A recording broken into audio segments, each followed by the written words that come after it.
14. After you've coded in NVivo 14, developed hierarchy charts, and exported a code book, the next step will be to create what we call a final results section of either your research paper, your dissertation, or thesis. This is the results report that I created after conducting the qualitative data analysis of the data related to individuals with digestive disorders. So you can see I have the primary theme of experiences of people with digestive disorders. You can see the hierarchy chart that I exported, including damaging symptoms, dietary changes, emotional challenges. The codes that feature more on the hierarchy chart are the ones that I'm going to include in my results section. Again, you have to note that when you are writing your results section of your research paper, thesis, or dissertation after conducting a qualitative data analysis with NVivo 14, you have to first describe what the code you have assigned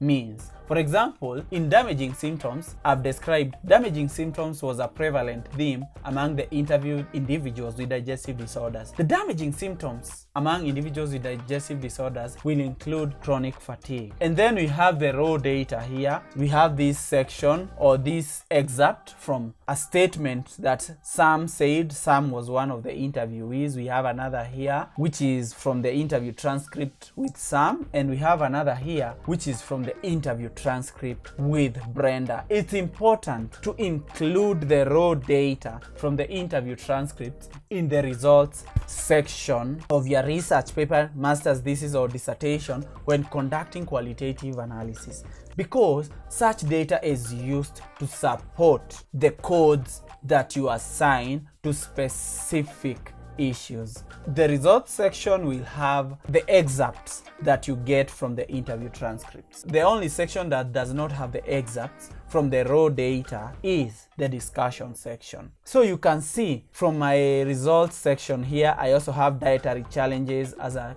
theme or code. I also have lack of support from friends and restricted social life, severe side effects from drugs. Remember, those are experiences of people with digestive disorders. On the other hand, coping strategies of people with digestive disorders. I have a hierarchy table here. You can see my hierarchy table. Avoiding generalized condition labels, eating healthy, and exercising are the three main themes from the hierarchy table, and we have them here discussed in the results section.